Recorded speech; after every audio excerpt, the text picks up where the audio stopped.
Hello and welcome to the Beginner's Handbook. I'm Jordan. I'm Jamie. And in this episode we're going to do something a wee bit different. And what that is we're going to talk about bad guys or baddies, that I'll probably refer to them as, in the tabletop games that we've played. When we say baddies or the bad guys, we're not just talking about big bosses, although we might have a big boss or two that we talk about. We're just more generally talking about bad characters that were maybe bad to us, maybe more adversarial against us, whatever it may be. Just the people that were nasty to us that stuck out in our games. Most of these will be homebrew, and some of them we might have spoke about, but we thought it was going to be cool. We may as well give out some GM appreciation for especially one of the main guys that we play games with, or runs games for us. So there's a whole bunch that I've got, but we'll leave it just a few.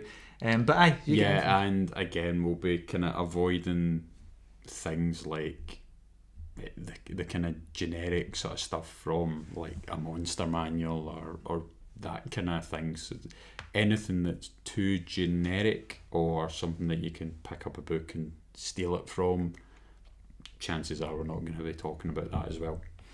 Yep, and if there is something like that, then we've talked about it, but most of it is going to be maybe homebrew stuff that we've experienced through either GMs. So maybe I've got some that I've ran, and some of them will be from, maybe not straight from handbooks, but they'll be from campaigns. But there's going to be a lot that I've got as well that are from actually other people that run games for us, because there's a lot of cool stuff, especially one of the guys that me and Jamie play in. There's a lot of stuff that we just really enjoy, his custom creations, and there's so much different things there and kind of unique little things. So why don't I think first of all, before we even start, we want to throw that question to you. Have you ever came up against a bad guy or even a boss that you thought was a really cool experience, whether you're playing or if you ran the boss? We'd love to hear that from you, and put them in the comments if you do have anything like that, because I'd certainly like to check them out. Yeah, and as well as having a favourite, then letting us know why it was a favourite. Was it because it was a tense fight? Was it because that you you took them out with one blow and it was dead easy, and that, you felt godly and powerful? What was it that made it stick out? Yep. So I think then, just to kick it off, we're not just going to cover like any NPC. It'll be just the ones that really stood out that were bad to us. And I think the first one, and this is going to be one of the ones that I've ran. Now, it's not the big boss, but it is one of the kind of general monsters in the cinematic campaign for, it might be in the other ones, but the Chariot of the Gods, which is Free League publish it, and it's the Alien RPG. They've got, if you're playing it as a player, or if you're about to start it, maybe skip or the next 5 minutes or 10 minutes after this, because it might spoil some stuff. But anyway, so there's something called the Abominations. You've got infected people in the Alien RPG, the Chariot of the Gods. So Abominations are basically people that get infected with this goo. If you've seen Prometheus or maybe Covenant or both, they touch on this black goo that turns people into these big bulbous headed kind of zombies, basically. What I like about them a lot is in the Alien RPG, they have stages. So when somebody gets infected, they actually get they get worse. They get some secret agendas that tell them you're in trouble. You've actually played it, but none of you got infected. One of them was an android as well, so it was even more annoying. I was desperate to have somebody get infected, but everybody survived at least that part of the game. But you get infected, but as it goes on, you're supposed to play them a bit more aggressive, but eventually you become this, it's the Abomination, which is just like this big zombie, and then it progresses to the Beluga Head, I think, which is like more hit points and more damage and all that good stuff. So, but anyway, that's the Abomination. But the reason it's actually some of my favourites is, it's actually a simple thing to run as a GM. I ran it more. I've ran the Alien, the Chariot of the Gods for a few different groups. That's now 3 groups I think I've ran it for now, with a few games per group. And what I've just loved about it is you can kind of do the bait and switch with people. If you know The Thing, the movie The Thing, then you can sort of try and pull some of that on people, because in Chariot of the Gods people are just expecting it's an alien RPG, where's a xenomorph, but when you start throwing in zombies that kind of act all weird or they chase people down, it's a lot of fun. Yeah, it's that kind of curveball that comes in, because again, like when we were playing it and when Jordan was running it for us, I haven't seen a lot of the films. I don't know a lot of the kind of cult kind of stuff around it and things. So that's the trap that I fell into. Turn up, xenomorph, aliens, good to go. Shoot, don't go in the air vents. Whatever you do, don't go in the air vents, and like take it from there. So then when you start seeing people turning a bit erratic and things, it threw that curveball that kind of made your brain engage, and you had to start thinking about how you were going to puzzle your way through it. So it was good, kept us on our toes. Well, what's good with that particular campaign, or that cinematic experience, or cinematic campaign it's actually called, is that they actually show the xenomorph, I would say, somewhat early on. I mean, you do a wee bit of investigating, but eventually you do come across one, and you've got options to have, I think, 2 or 3 or something like that. And in Alien, if you're familiar with it, you don't really want to chuck aliens at people, because they will kill people like very, very quickly. I think there was somebody died twice, 2 different characters, and they died almost instantly to an alien. I think it was the same one too. But what's good about the Abomination is it does a wee bit of that bait and switch. And to give you an example, when I was running it, there's a sequence where somebody gets infected and an alien comes out of them and it scurries to the vents. But not long after that, you're supposed to, at least optionally, trigger some of these reactions from the crew turning into abominations. So it wasn't yourselves, but it was a different group who were being very aggressive. Like, that's usually their path. It's just like shoot them. And then things like Call of Cthulhu, which they hadn't played at the time, you don't want to shoot everything because you probably will get shot and die. And they were learning that in Alien. It was a good lesson for them. But they were trying to like threaten the corporal agent who was like wanting to shoot them. Like, I had them ready to give him a blast, but eventually he wanted to sneak in. I think the corporal agent wanted to sneak into a room to get some files that she needed. It's one of the NPCs who have their own agendas. Snuck into the room, and they were insistent to come into the room with him, and I'm like, no. Or the character was like, no. Eventually I caved and thought, why not? Sure, I made them roll something, and they succeeded. But anyway, I think, now, from what I remember, he told me that, I thought he locked the door so she couldn't get away for some reason. I don't know why that happened, but I think they said that I locked the door. I think that does make sense, but I don't remember it like that. It's also funnier when you say somebody locks their door when there's a monster in the room.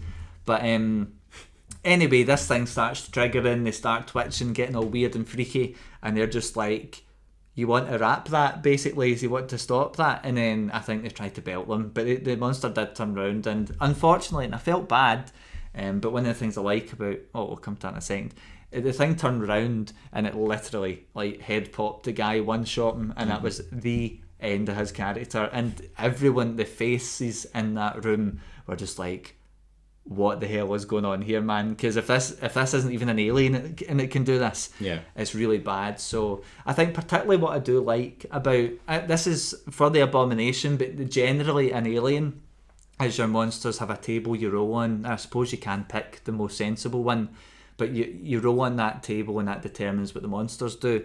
And in the case of the Abomination, all of them, if the higher you roll in your D6, the worse it is for the players. And head pop was like a D6, like that. Oh, sorry, the 6.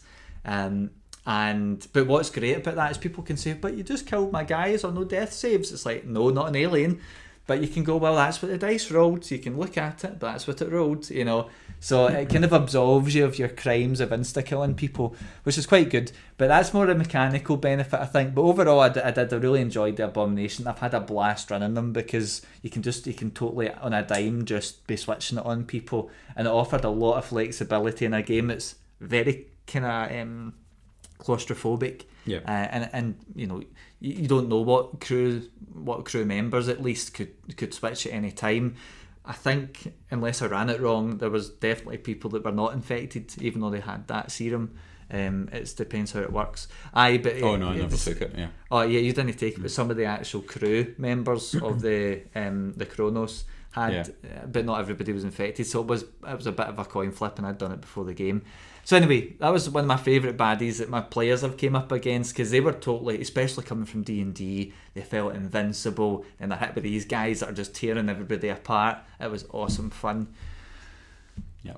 Yeah. Well, for me, one that jumps out for me is it's not an individual that we've came across. It's a kind of a group of people. Mm-hmm. So this is going on to the long-term campaign that we're still playing through, that you've maybe heard us talk about before, depending on, you know, if you've seen anything from us before.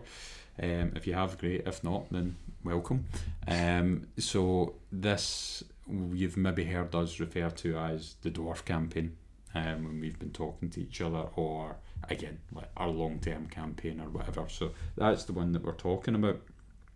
So if you haven't seen anything about it before, then the long and the short is that we are a group of dwarves that have been displaced from our homeland, and we're travelling back to, you know, reclaim the land, basically. So we've been working through, and we've been going through everything. So it's been going on, the campaign as a whole, for must be 2 and a bit years, coming up for 3 years at the time of recording. Mm-hmm. Don't know when this is going to get published. So we'd been working through for maybe a year and a half to maybe even 2 years at this point. It was so this group of people got introduced quite late on, and it was when we first started to get to like kind of really built up areas and kind of like mega city kind of type areas, and we came across another group of dwarves, but rather than it, because the way it's working as well is that each kind of clan has got their own claim for it, so it's kind of like a race cross country to get there, as well as kind of try to get as much resources as you can, so that when you get there you've got something to back up your claim and back up your stake.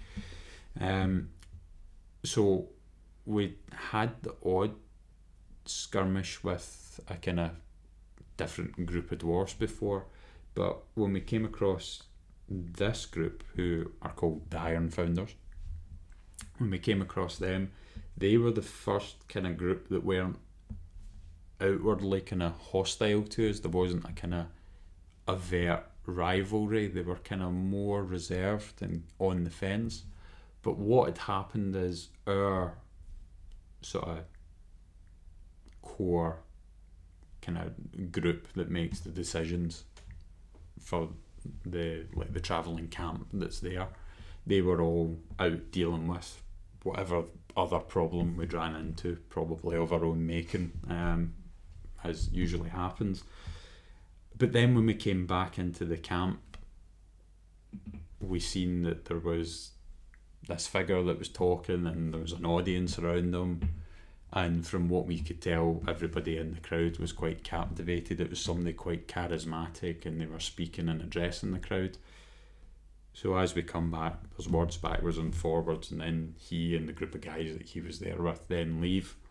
So that was the first time in that whole campaign, I think, that we'd stumbled across a political threat for us, and a threat that had appeared that our normal course of action, much like your other group of players, which is to, you know, go and deal with it using violence and, you know, and more violence. If that didn't work, we were in the danger that if we'd done that, then the whatever percentage of the camp that seen the way that they talked and listened and started to buy into their message, that they would have flipped and turned against us. At that point we had to kind of slam the brakes on and had to do a bit more thinking, and that threat hasn't really went away.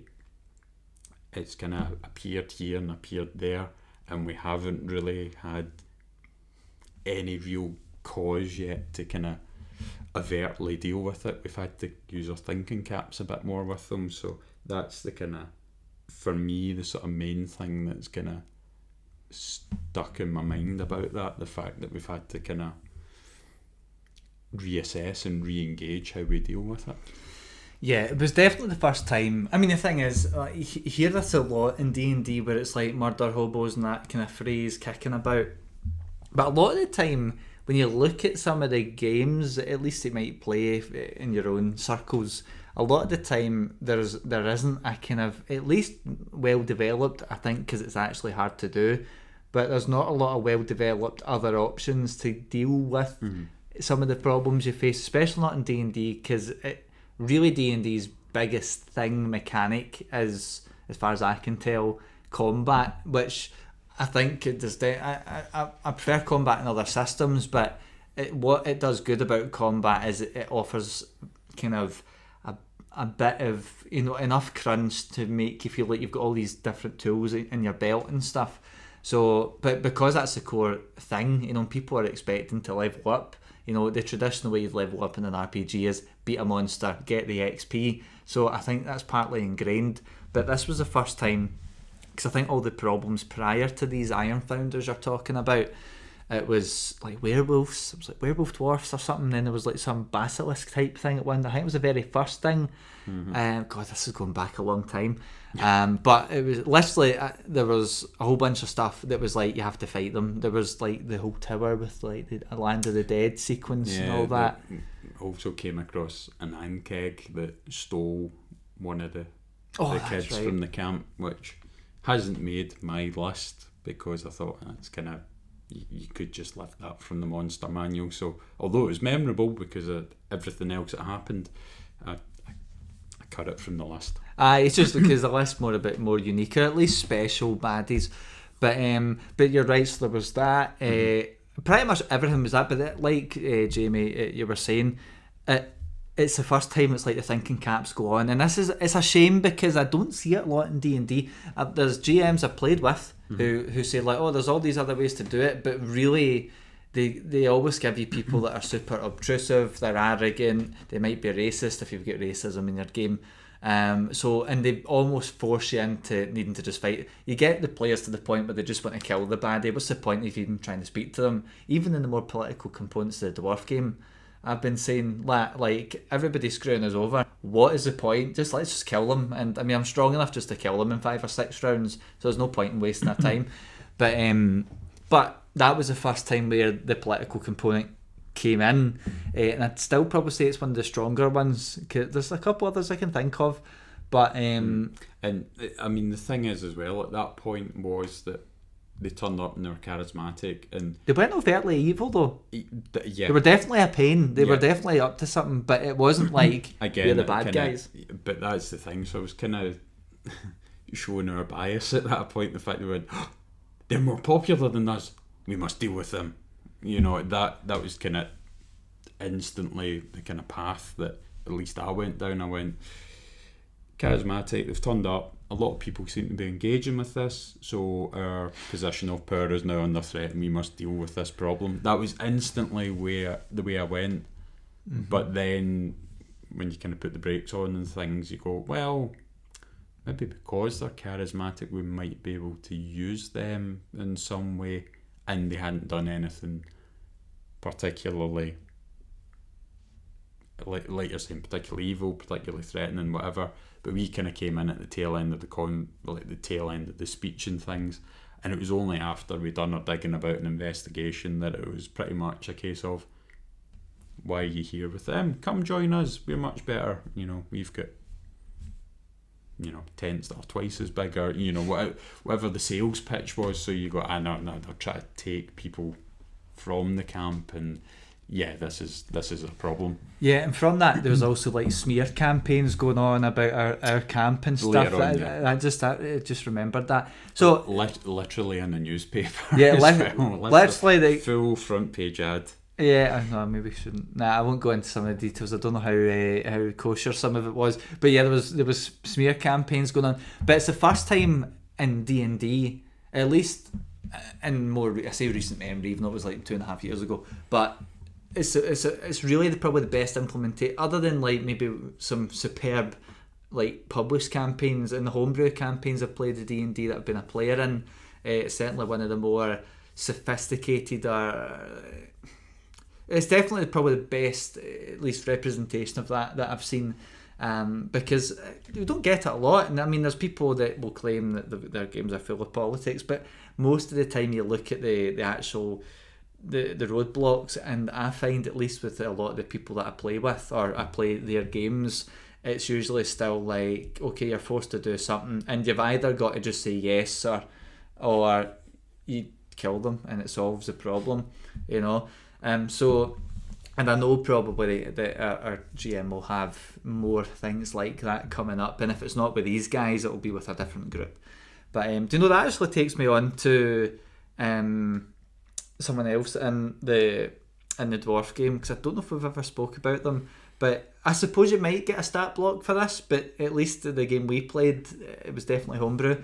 There's a couple of, now they're not technically baddies, I know this episode's about baddies, but they became baddies. Well, they did for my own sanity and my own guilt. They were baddies. They became victims. Let's be honest about it. They became victims. To be fair, they instigated it, from what I remember. No. Well, for the purposes of this podcast, they definitely 100% instigated it. For the purpose of my legal case. Yeah, so this was a couple. Oh God, it's actually worse than I remember. There's a couple called Mavis and Gilbert, although I think we named them that, or I named them that in a picture I made for them. But anyway, I think we probably just called them that because they didn't actually have a name. But I think I tried to speak to them, and then things kicked off, and they definitely started the fight. But it was a couple of hippos in a game. And I think what was fun about it, now, like we're sitting there, not technically baddies I suppose, but just to force them into baddies so we can use them for this list. What was really fun about it was a great, I think, example of how you can, like, they were probably on the fly, these things. So on the fly, you could throw in baddies that had a wee bit of depth or whatever, even if it was superficial depth, it doesn't matter. Like, it was a fun encounter at the end of the day, and it ended up being a really fun fight between two hippos, which were doing an immense amount of damage from what I remember.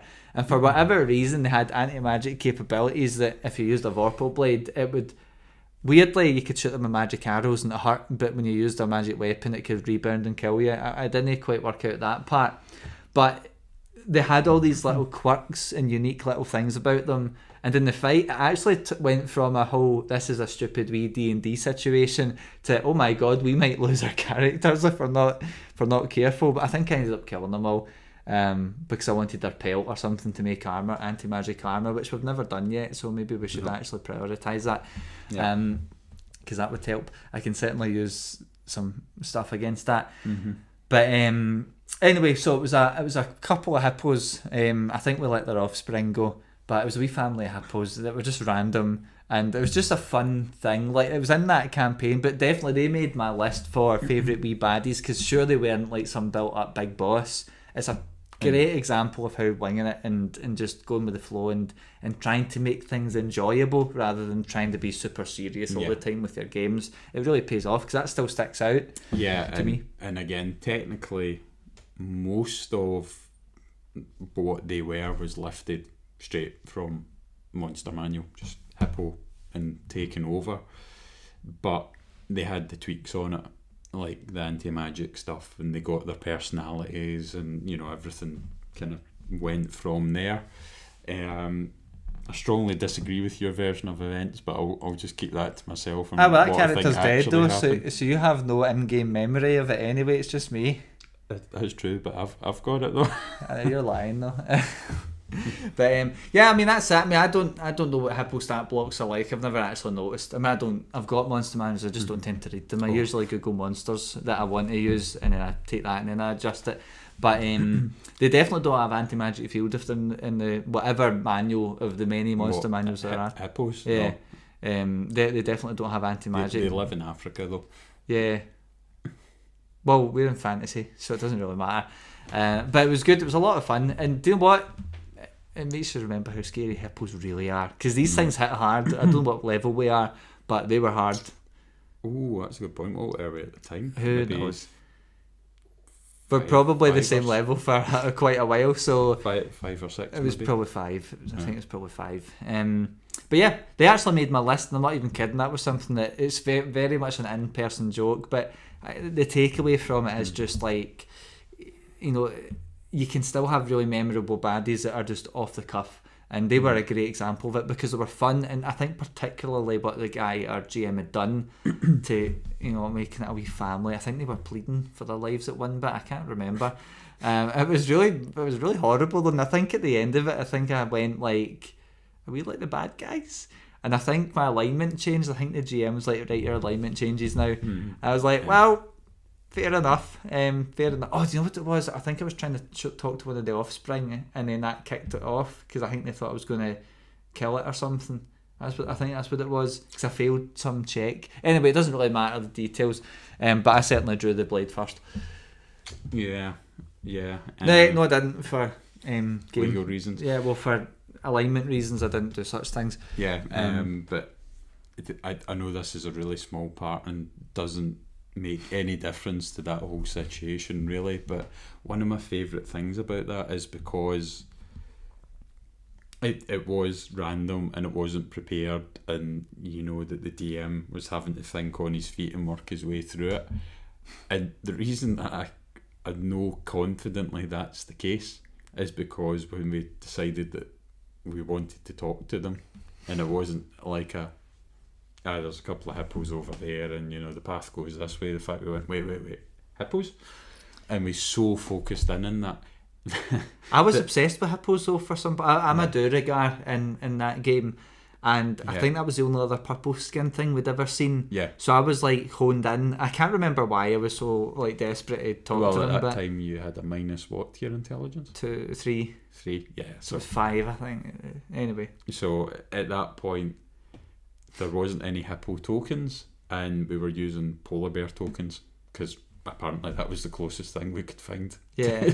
So there was all these polar bears walking about in this kind of swampy tropical jungle and just chasing polar bears around the map that were hippos. Yeah, that didn't even stop us trying to speak to polar bears to hippos later on either. I tried it before we got too far away before we wouldn't see them, but at least I got the pelts. I think they said it'd be about 10 grand though to make the armour.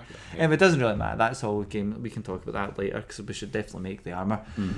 But anyway, that's one of my other ones, just to be surprised one. But what about if you get any others that you can think of, whether it's that game or not? Well, again, sticking with that game, the first character that I played in that game, he had, as part of his backstory, and as well as his backstory, his like everyday life, he had a son. So you know that got brought through the different stories. Like earlier on, like one of the situations we ended up in is the camp got attacked again by the kind of werewolf dwarf type enemies. That's right. And one of the things that they'd done is they basically created a distraction on the outside of the camp. Again, the kind of main NPCs and the main PCs all go to try and deal with that. Then halfway through dealing with that, they suddenly realise that it's been a distraction, and that a lot of I think it was like every kid in the camp had been like rounded up, literally kidnapped, and like were in the process of being taken away. So you know, very early on there was stuff like that happening and things. So you know, there was always some way that he was involved in the story. But then I kind of maybe this be a year on maybe. Oh, to the campaign? Aye, yeah. Just so from the start? Yeah. So that kind of time period, so you know, you'd had all these different things and the different bits of peril and you know different, you know, conundrums coming up of going, right, well, do you prioritise this particular family member or the camp as a whole, or you know, and kind of try to balance out your day job of keeping the society running and like your personal life. But then an opportunity comes up that there's we get word that in this location there might be something worth acquiring. For legal reasons we acquired it, we never stole anything, and in this location over here there was something else that we might want to acquire, and so it split the 3 players in the game up basically, so we all got our own kind of wee side quest that we done and then came back. But during the side quest that I was on, it was a train robbery basically. And we turned up and worked our way through and kind of bumped into different colourful figures that were there, and then one person that appeared was somebody that kind of looked vaguely familiar, but you hadn't seen them before, and it was Gilbert. It wasn't Gilbert, and they were helping you out, and then you go and you puzzle and you puzzle and you puzzle, and then the penny eventually drops through whatever checks I had to do and whatever clues I had to pick up on, that this is in actual fact the character that I was playing, son, but as like a fully grown adult, not as a kid. Which then, it threw up loads of questions at that point, and I think there's still maybe the odd question hanging about just now that hasn't been fully answered. But basically from that point there, you knew that you knew it wasn't good news, the fact that this person's turned up, because they're talking about events in their past that should be happening in your present or in your recent past, and it's practically the opposite of what's been going on. So you're instantly getting either parallel timelines are happening, or it's possible that something's happened at some point in the future and this person has went bananas, and it's came back into this timeline, and it's thrown up all sorts of different things. And the future son as a character would appear and disappear and come back, and then as time ticked on, the threat just grew more and more and more and more. And then what it left my character with is the dilemma of, if you kill the future son to keep everything safe just now, is he still going to develop into that person, and have you just killed your own kid? Or is this a parallel timeline and it's not going to affect the here and now, and it's, although it's the same person, it's somebody different? So it's thrown up all these weird kind of philosophical questions as well that you don't really I recommended just killing him. That was it's an older version. Just kill him. Your normal son will be okay. But then that was very much the barbarian brain, I think, coming. I don't know if we actually knew that in person. We might have discovered that much later on, but it was a very that really represented though in that game. We could probably do an episode in the game at some point. Maybe not if we're talking about this here, but it did kind of have a fork. Like in the game, it kind of changed what the rules were. That now we didn't learn. I don't think me and the other guy learned about that until later, because I think he kept it under wraps. But because these individual, it was basically 3 heists we done. Was it the heist? Yeah, was that what that one was? Yeah. So I had the train robbery, and I had a masker to nick and all that. But so we did them separate, so we didn't play with each other those games. It was the GM, it took like me aside one week, then it was Jamie, and then the third player aside a different week. So we all did it individually and then kind of congregated at the end. So when our characters, assuming the idea was if you died, anyone that survived would come and meet each other, and then you wouldn't be there. So it was much later on we learned that, but it changed the rules for how the game was going to play now. Although we kicked his ass later on when he came back, but he grew so strong by that point. It was so bad. There was actually 2 more times I think we fought him, or I think I dispatched him. I think this is after your guy might have died. I think Oakenham had died, and then I killed the son. I ended up playing this future son in a kind of dream sequence that you had to deal with, along with the other player, the chameleon. If anybody's been tracking that and following that, along with the chameleon, is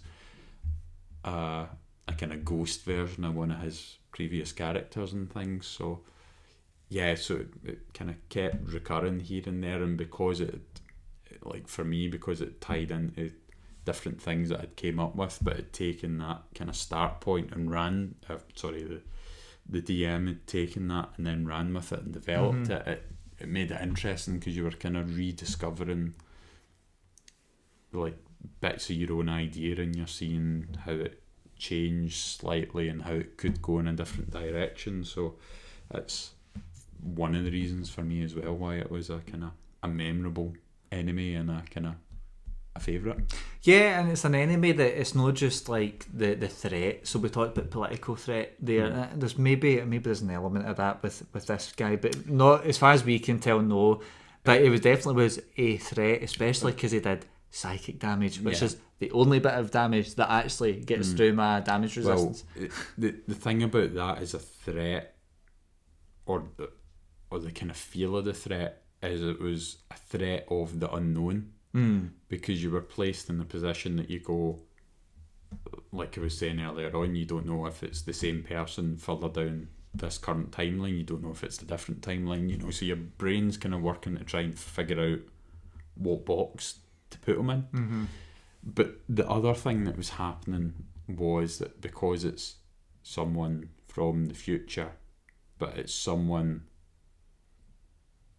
from the camp, it's like anything that we've told the DM about our characters, anything we've told them about goals or plans, anything that we're currently discussing with each other just now, he can then legitimately have that character knowing 100% word for word what's been said and what's went on, because you know, he's one of us, but further down that timeline. He also had mind reading powers though, so he wouldn't have even needed that. But I'm sure he had mind reading powers. But when he was turning around and addressing you as an example, because it wasn't just me that you know, it wasn't like a thing that I had to work through and deal with. It was everybody in the camp. So when he was turning around and addressing you and talking about, I can't remember exactly what it was with you. I think at some point in the future timeline, your two characters fought each other, and you know, when you were like, you know, older and like weaker, and that he get rid of you, and then he was in charge of the whole place, and you know, so there's all this other stuff. So there was all these other kind of threats appearing that you're going, but it's not happened yet, if it's going to happen. And you know, all this kind of weird stuff was getting thrown up. Yeah, we did find out later on it was a timeline thing, but I don't know if it was that guy that told us that, if it was the kind of theatre women. There was somebody mentioned like, oh, in our timeline, and we went, parallel universes. So yeah, it changed the format almost, or at least it changed our expectations of what could now happen, you know. And certainly I wouldn't want to come up against my character, because hell no. I mean, last game I was doing like 25 plus damage per hit. Like, don't give him any ideas if he's listening. Please don't. Oh, by the time this ends up going out, it'll be way after we finish that. Who knows? It depends how long it's taken. It's taken us about 2.5 years to get a third of the way through the map, so maybe in 10 years we'll get there.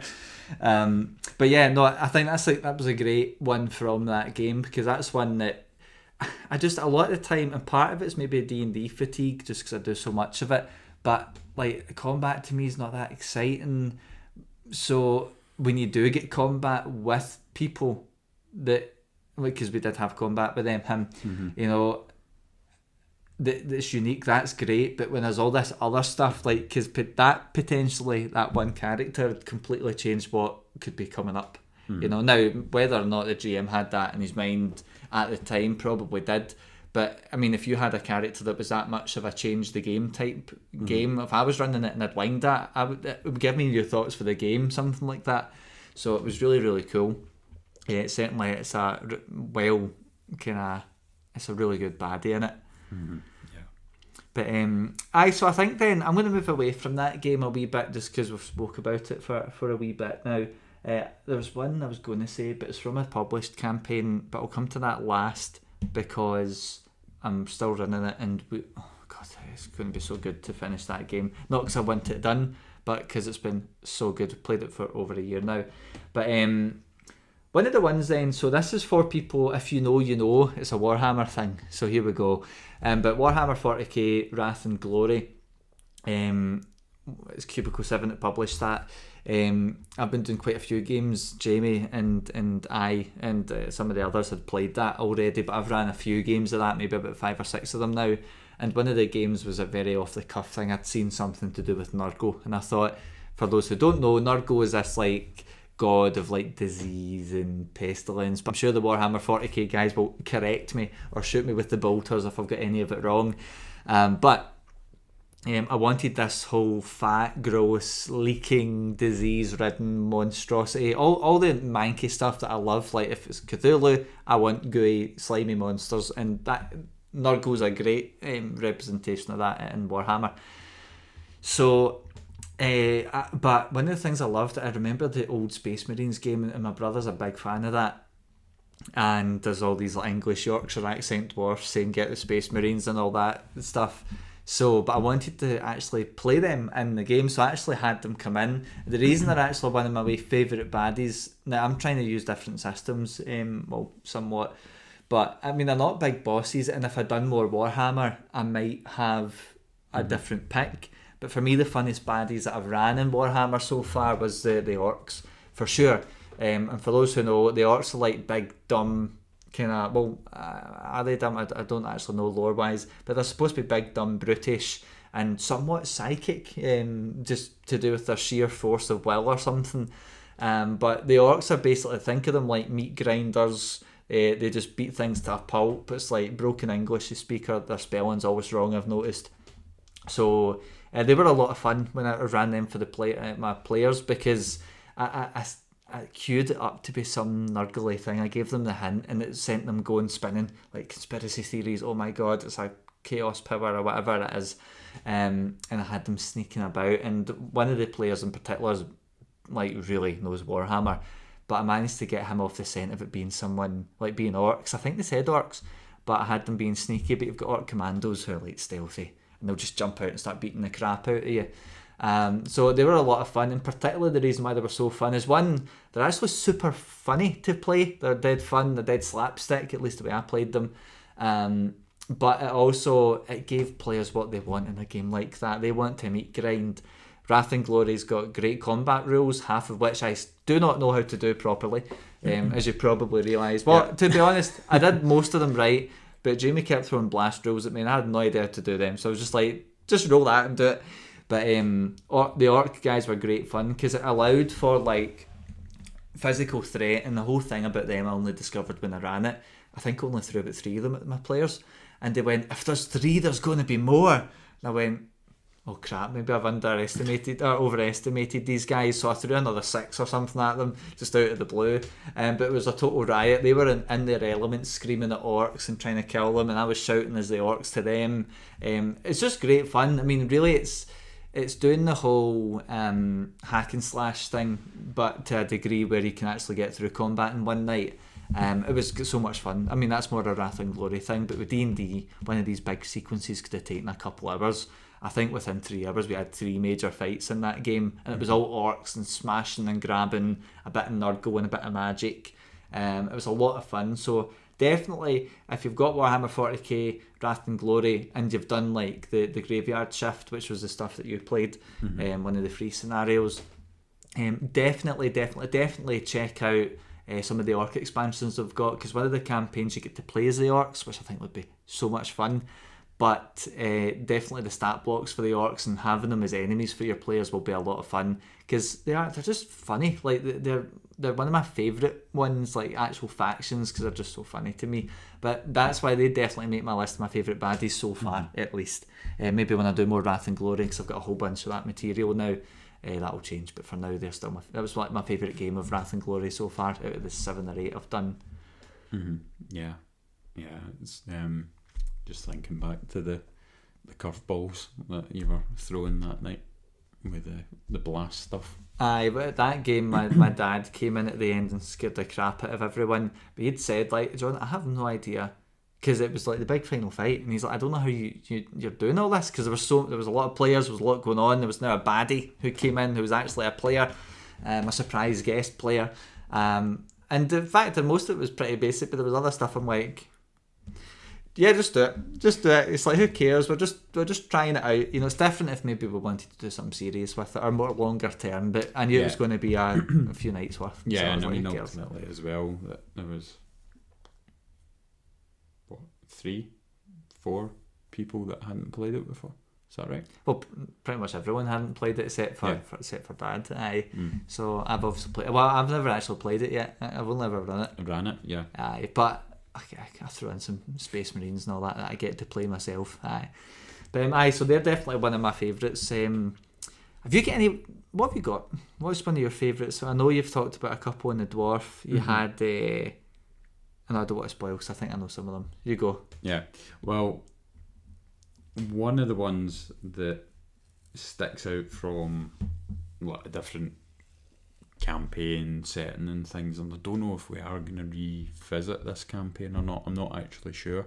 I don't know, because when we've been talking to the other guys, it's there, and the kind of recall from it seems pretty immediate for it to be getting binned.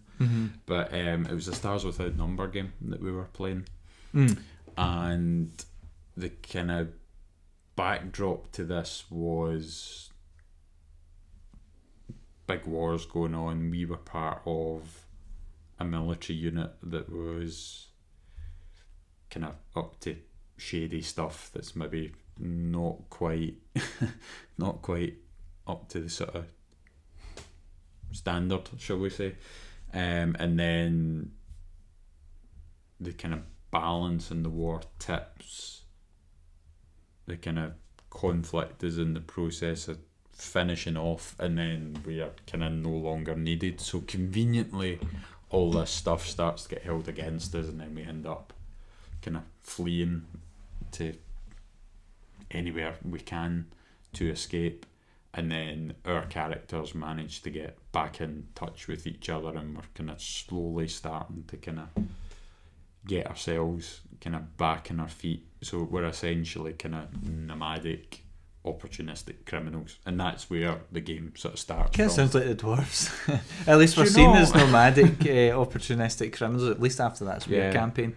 Yeah, that's the thing. Like, anywhere we go, we're just getting racism basically hurled at us, which isn't fun.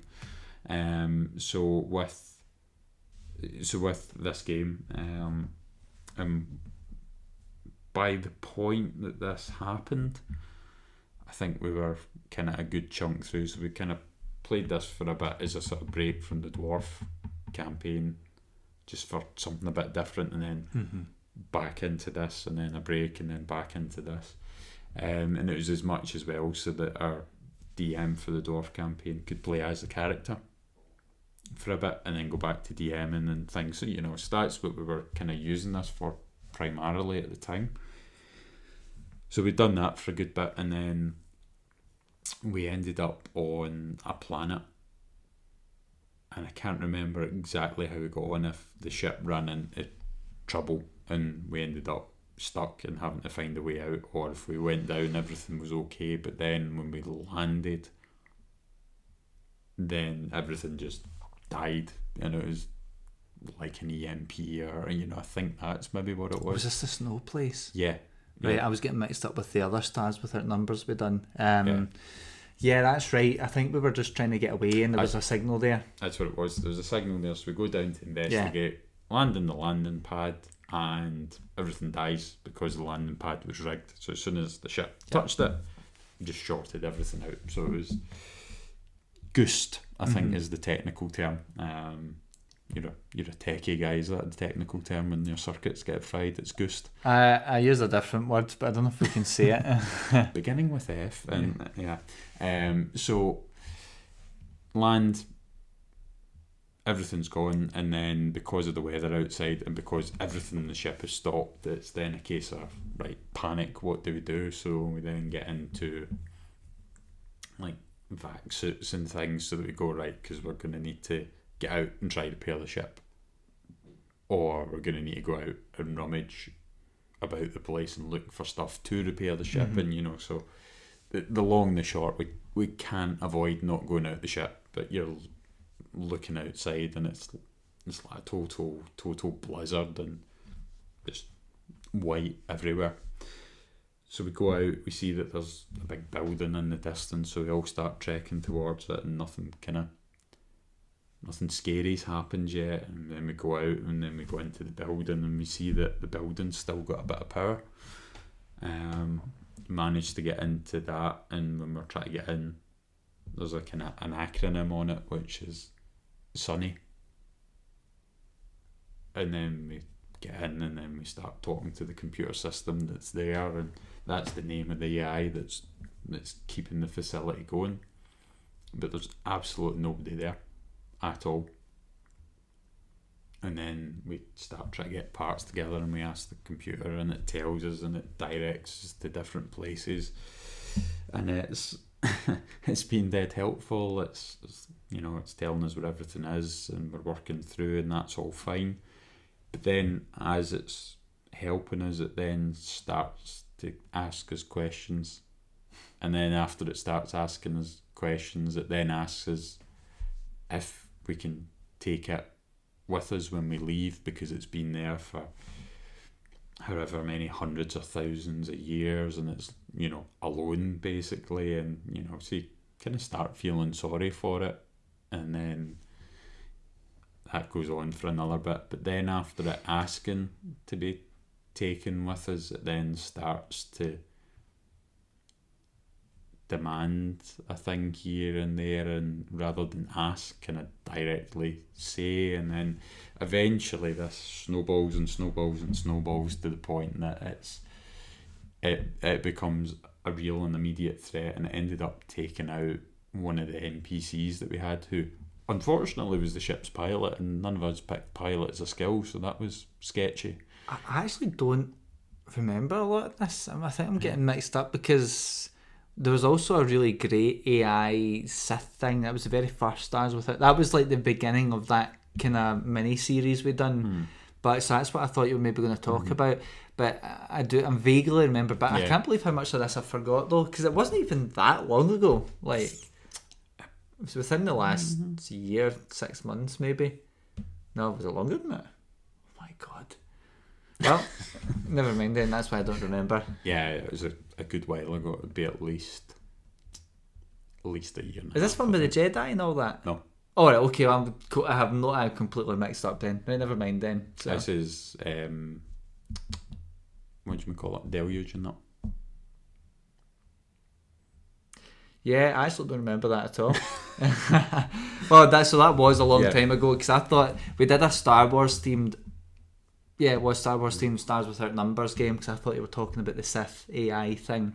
And then we went to the Snow Planet, which we did in that game, which was a signal. We went down, and that was EMP though, I thought. Because that's where the guy had the swords and I get the Sith powers. Might be mixing that up, but... But then it might have similar-ish settings. But anyway, cool. Yeah. Or we've just tumbled that got recycled on us and none of us realised. Yeah, maybe. Well, who cares? Like, it was still fun either way, wasn't it? So. Or was it stolen? Because was it 2 different DMs? Oh, I have no idea. Oh. If it was more than a year ago, man, it's out. I barely even remember my own characters on a week-by-week basis, because of the amount of games I do. So many games. Yeah, but again, that's why that was memorable, because it turned into kind of 2001 at that point, and you're going, oh no. Oh no, it started off, but then you were hoping that it wasn't going to go that way, but it went I can't wait 2001 pretty quick. I can't wait for the GM to hear this, and he's going to go, I didn't run that game. Like, none of us ran it. It's some amalgamation we've made over time. That would be so funny if it's one of these like false memories that's been planted. But yeah, I don't really remember that one. But certainly there's been some very memorable AI bosses, like this. I mentioned the Star Wars one. It was this. I guess it was the essence of the Sith, a Sith Lord in the computer, and it came out and it created a form. Like, I don't know Star Wars, so I don't know how it all works. I don't know if it was a homebrew or if it's like lore, but No, that was a cool one too, because I wasn't expecting that. I was just expecting kind of basic Star Wars, because we did that one for a few games. Yeah. But Red Mist through event usually means we're getting gassed rather than a person's about to appear. Yeah, and then I end up being a Sith. But yeah, so that's a God, I can't believe I don't remember a single damn thing about it. Out of that campaign. I remember the slave woman at the bot that we were saying was the sex bot, and the guy, no, was that not him that was running it though? Was the other guy running it? It's just so mixed up. Anyway, there's been a whole bunch of great games, but the Deluge was this guy. I don't know, he was like a wheeler and dealer. He was probably a good bad guy in himself if he was actually like fighting against him. If he wasn't you. If he was an NPC like a baddie, he could have been a nightmare, because they had a lot of chat considering there was some sleazy. He became a kind of Rupert Murdoch media baron at one point. Oh, that's right. I bet emails take like thousands of years to get sent through space, so like, I don't know how it works, but that's funny. It's funny kind of reminiscing on stories I don't have a shred of memory about. So, well, do you know what? I'll dig out the notes after. Yeah, that would be good to see. Yeah, maybe should have done that before now, but nah, don't need it. We don't need it. Professionalism. Yeah, out the window. Okay, well, I think then this probably will be my last, because there was two I was stuck on in terms of baddies that I would want to say is my kind of last one. But I'll do the big obvious one, and if people have ran this campaign, you might even already know what I'm going to say, but I just love this campaign to bits, because it takes a lot of the standard kind of things. It uses a lot of folklore, especially like Slavic folklore and things, and it doesn't always totally flip the lid on them. It doesn't maybe do unique things all the time with them, but it ties all of this different Slavic folklore, Eastern European folklore, into like one game. And you get to go in and you just get to, you'll recognise a lot of the stuff, but that doesn't mean you don't enjoy it. You actually can play into it because you know what's going on. Yeah, because you're familiar with it, so you don't need to spend time trying to picture it to then get back into it. You're just already there. Yeah, so like the difference between a 1920s game of Cthulhu and a modern day one, I find people with Cthulhu, it's easier for them to get into, but if it was modern versus the 20s and you don't know the 20s, it's harder to actually role play in, whereas modern, you're in a modern day. But with this, because you know all the folklore, you kind of you almost have a clue in, but you get to enjoy, rather than trying to work out these weird little obscure puzzles about strange lore things that people made up. You get to immerse yourself. It's like the learning curve to play the game's like much lower, and that's for those who obviously will know by now if you've played it. It's a Curse of Strahd. Awesome campaign. Me and a few others have been playing it for just over a year now, or at least a year. We just last week started the finale for it, so I hope they don't TPK, because if they do it, we're probably not gonna. We'll end it there, although we might go back and like do the alternate ending it later as one shots. But we're about to start to finish it, and there's so many great things in that. There's Baba Lysaga. Actually, that might have been my favourite fight. Now I'm saying that. No, I'll stick to my original thought. But Baba Lysaga is awesome. Such a great sequence. There's the whole stuff about if you're playing Curse of Strahd, mute for the next 5 minutes. 3, I'll wait 2, 1 just in case, because I hate things getting spoiled. But Baba Lysaga's got all the creeping hut stuff, big evil witch clearly. It's basically the Baba Yaga, but it's called Lysaga for whatever reason. For copyright reasons. Aye, maybe. But you've got... Imagine getting sued by an entire country. I know. Well, I suppose it's whoever wrote it is dead. It's 80 years copyright has or something before you can actually just steal it. Because Winnie the Pooh became copyright free recently. That's why they've got horror movies about a guy, Blood and Honey it's called. And anyway, I digress. But you've got Baba Lysaga. There's so many good bosses. There's so many good homebrew bosses. There's a werewolf group. You could definitely have them. There's amazing situational or environmental storytelling with great little dramas in the stories. You've got the Watcher family. You've got the Baron of Vallaki. Whole bunch of amazing stuff's my point. But my favourite, and there's 2 I'd maybe pick, although I suppose that guy's not a baddie. But it would either be Baba Lysaga, because we had so much fun. It was one of these combats that took all night, and I'm not a fan of them, as you probably know if you've been listening to this. But that was an all-night fight, and it was awesome. I phased it as well, so it wasn't like all the bad stuff. It was like bad stuff, and it got even worse like right after that, and it was really touch and go for everyone involved. I think the baddest, she walked away with 2 hit points or something. They would have been so mad. They let her away, but they would be so mad. You've got the witches of the old Bone Grinder, another great little group of witches. But my favourite one, if you obviously you'll share the sentiment if you've ran the game, is Strad von Zarovic, or Vich, I don't know how you pronounce it. I guess it's Zarovic because we're from Scotland and we say at the ends of the C and H's. But Strad is such an awesome. A lot of it is the tropes of the vampire. You know, you've got your Renfield type there. You've got your lost love. You've got the whole tortured soul crying, you know, whatever, big vampire. But there's so much in that game that it really sets Strad apart from like the traditional folklore stuff. They cram in so much folklore that they can use the bits to make them really super unique. But we've had a complete blast with Strad, not just the whole campaign, but with that character in particular. And I would say because it encourages you to, I mean, Strad's supposed to be bold and confident, and, you know, he's like a mastermind of tactics and things. So I can't remember if it was something I'd read or if it was in the book, but anyway, there was some recommendation to have him show up early, because this is like the guy in the front cover, and if you see him as soon as you go, it's like, oh, what the hell, this is the baddie, and then people might try and fight him and die. But but he's been like present throughout this entire campaign. He's constantly coming in, he's screwing with my players. It's just so much stuff that I've been doing. He's been just really throwing a rock in them. He's been testing them a lot, seeing what they're worth. They've just done a sequence with a dinner. It's kicked off the final fight and stuff.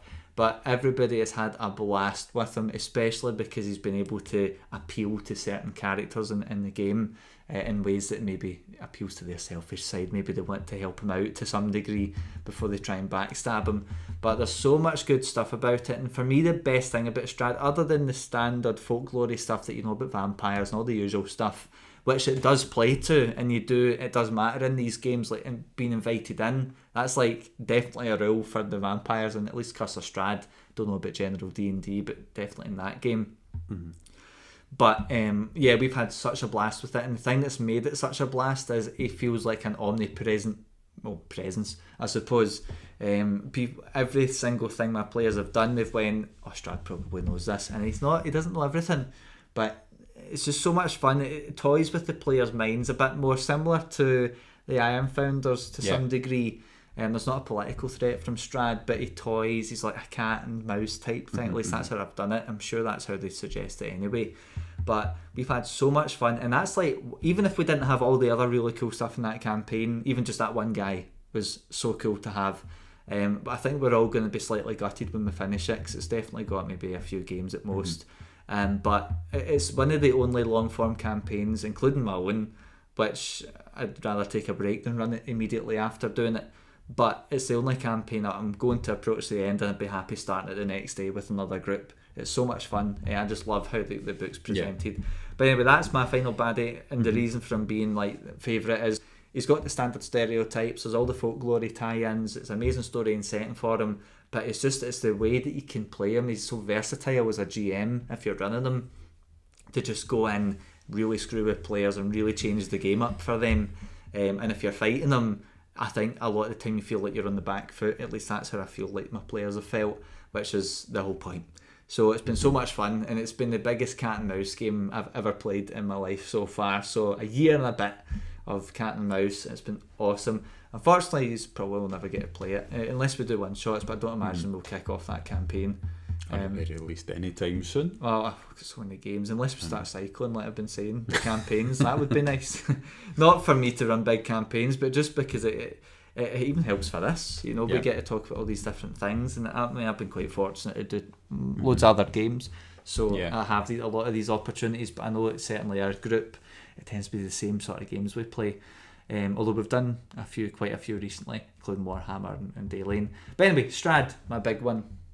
Well, for me, the last one I'm going to talk about is my top one out of everything that I've talked about, and that is Jordan.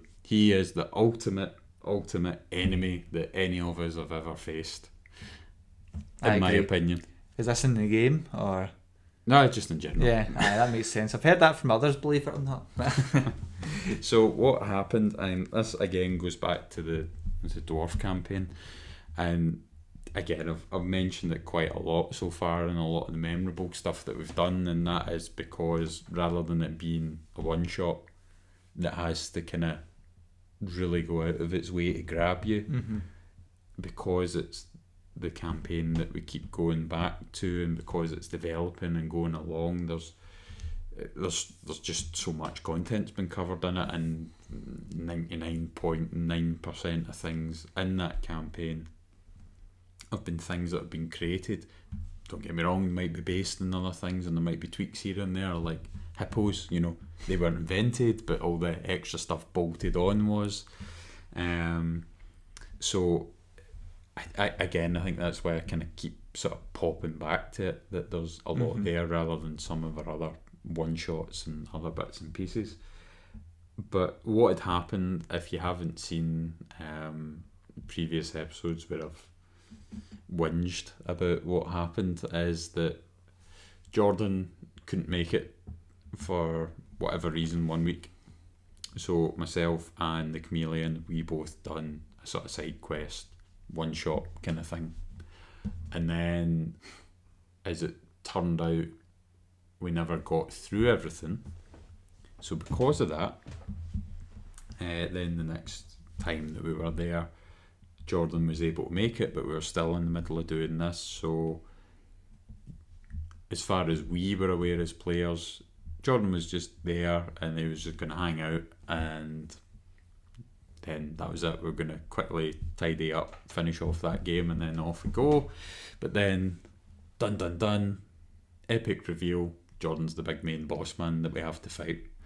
Yeah, that's right. And I think he's probably suspected something, but I think he's got to a bit in the game and just were like, oh, here's Jordan, and it wasn't, or it was some, I can't mind, but there was definitely a kind of beta switch thing the guy had done. The GM. The thing is, I didn't during. Oh, you didn't? Oh, I think the other guy said that then. I can't mind. The reason that I didn't is because previously to that, and I don't mean like the day before, I don't mean it was as obvious as, by the way, I don't mind watching games and not taking part. Wink. It wasn't as obvious as that. Like, weeks before, months before, whatever, you talked about it because, like, during that period in particular, you had a lot of work and events and, all sorts of stuff happening at the one time. I think you were even switching jobs as well as having your other job and, all this crazy stuff going on. So you talked and went, well, if I can't make it, and then the next time there's something that needs to be kind of tidied up or whatever, I don't mind watching. So we'd already had that conversation. And then because this wasn't planned to run on to the next week, you went, I'll just watch and I'll still that's right. I do remember going, I remember saying to the GM, I'll join. So for me, never spotted it at all. I took you at your word, and that's why the betrayal was so great. He lied to my face, and then he lied to me digitally as well. Did more than that to you digitally. Yeah, exactly. So big fights happening. Prior to that, my character discovered a scroll, and the scroll was like an original copy of a religious text, and it was meaningful. A, valuable money wise, and B, it was having it, going back to this right to claim the throne stuff. If you've got like the actual handwritten word of someone who's held up as a god, then you've got a pretty good claim to a lot of things in the dwarven world. So my character turns round to the Chameleon's character and uttered the fateful words, whatever happens, this needs to get back to the camp. If all hell breaks loose and it's not going well, you run and you keep running and you make sure it gets back and you don't look back to see where I am. Never did I think that those words that I used would actually come back and haunt me. Just some melodramatic role playing as we love to indulge in. But it turns out these ones were true. Yeah, so the fight's going on and Jordan is now revealed as the big boss man, because he wasn't initially there at first with the fight. He only came in kind of 1 or 2 rounds in. That's right. It was a kind of so it was an even bigger shock, even bigger surprise. That's right. And of course, I was like victim number 1, and get ganked real bad. Yeah, I mean, it ran close, but ultimately it didn't go well. Just through like what I think I sat and worked it out at the end. It was one bad roll. I'd misinterpreted a rule that I'd been using for the past, again, like 2.25 years at this point. I totally misread it. So if I knew that, then I could have used it properly and probably survived. If that one bad roll wasn't bad, I probably would have survived. If I'd used an ability that I just got because I found a magic item, I remember that one. I would have survived. And there was like 4 or 5 things that if any one of those things had changed, then the fight would have flipped. It would have survived. It would have been a totally different story. That's what makes it worse, though. It didn't work. But yeah, that was the thing. So at the time, it was, it was a bit of a sickener at the time, because you're going, every single one of them apart from the roll was my fault, because I'd misread the rule and been using it, albeit somebody could have pointed it out, but nobody did, because nobody else picked up on it, because I was just confidently using it. So that was my fault. The new magic item that I got with the ability that I could have used, again, my fault, because I forgot about it, and I forgot I had it, because I'd literally just got it like the game before or something. And whatever the other things were, everything was my blame, my fault, apart from the bad roll. So that's just luck. That's the way it is.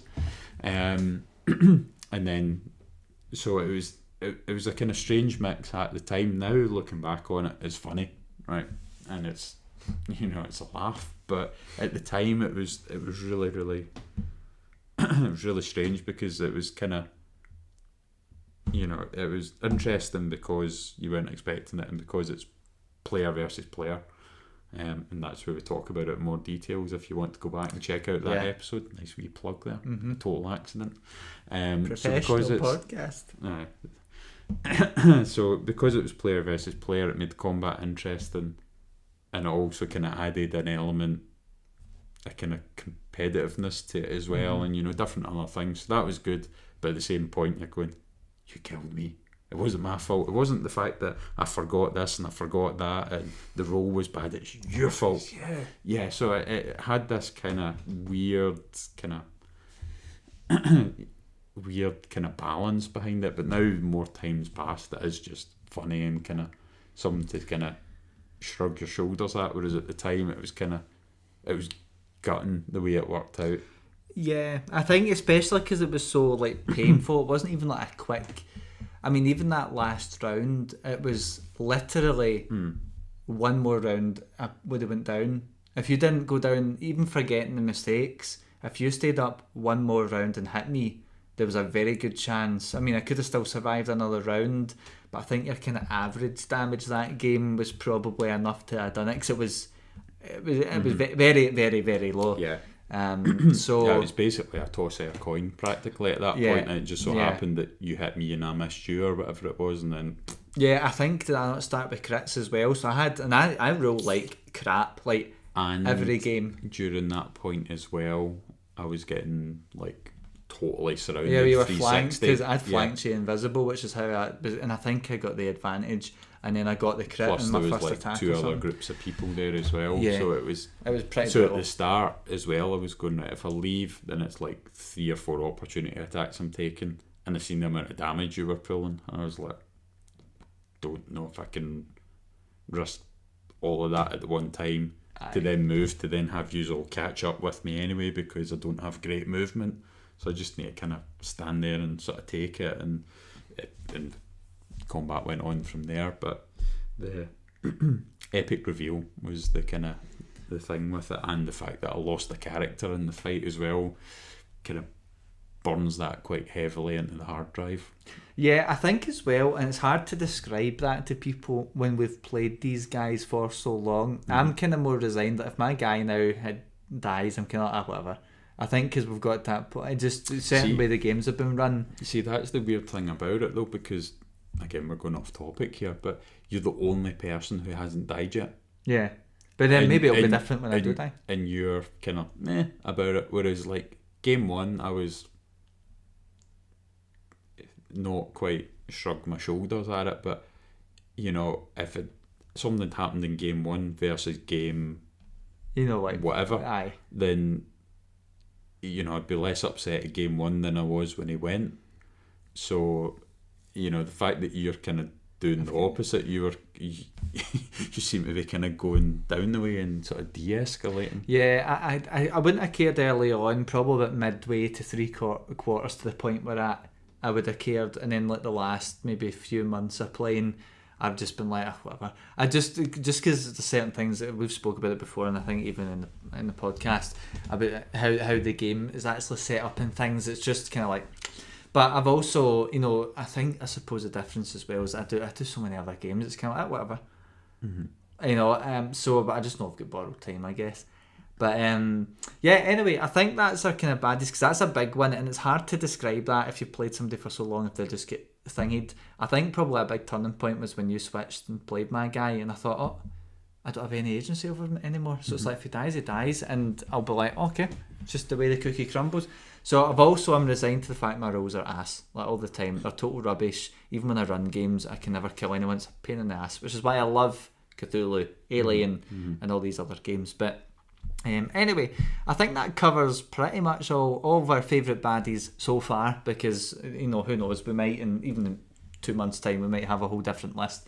Just really depends. So I think then we'll maybe just tie it off there. Yeah, I would say so, yeah. Cool, alright, well, I think then you've heard about our favourite baddies. We would love to hear from you what your favourite bad guys are. So whether that's be NPCs or bigger bosses, doesn't matter if they're handbook material or not, or monster manual or not. But just be interested to hear them, because certainly it's good to see what other things people are up against. Yeah. For example, I heard about, I've seen Beholders before in a game that I've played, but I've never actually ran one, and actually got to run it for the first time last week or the week before, and it was a riot, and it did come down to a case of it was one more round. If it stayed up, it would have been TPK. It was really, really close. Yeah. And this is for like a level 10 group, so pretty intense. But yeah, so we'd love to see some of your suggestions for bad guys. But I think that's really it for me. Is there any other things you want to plug before we go?